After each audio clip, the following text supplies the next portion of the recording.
Video का उद्देश्य किसी का इंसल्ट या किसी को भावनाओं का ठेस पहुंचाना नहीं है। इस वीडियो का सिर्फ और सिर्फ मनोरंजन के लिए बनाया गया है। इसे अपने दिल पर ना ले। हम सभी कलाकारों का सम्मान करते हैं। धन्यवाद। जहो नहीं रामे माने ही ओहो नहीं राखी छो नहीं ओहो नहीं राखो न कागमे बेयो भारत जी। जहो सासुरा में सासु नहीं ओहो सासुरा की छो नहीं ओहो सासुरा को न कागमे बेयो जहो नहीं रामे बाबूजी नहीं ओहो नहीं राखी छो नहीं जहो नहीं राखो न कागमे बेयो भारत जी।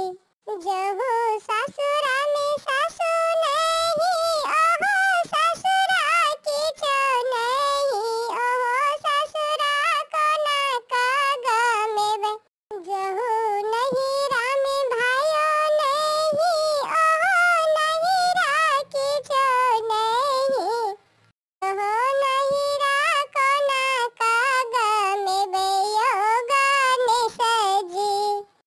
जहो सासुरा में देवर नहीं ओहो सासुरा की छो नहीं ओहो सासुरा को न कागमे बेयो गणेश जी।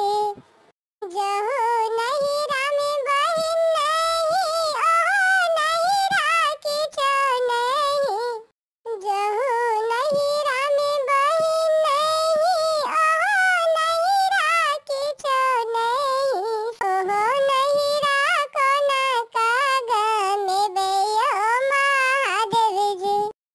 जहो सासुरा में ननद नहीं ओहो सासुरा की छो नहीं ओहो सासुरा को न कागमे बेयो महादेव जी।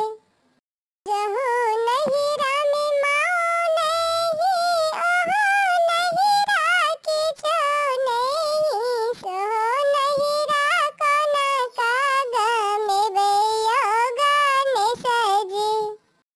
जहो नहीं रामे बाबूजी नहीं ओहो नहीं राखी छो नहीं ओहो नहीं राखो न कागमे बिल्ली रानी गीत यूट्यूब चैनल पे आपका स्वागत है।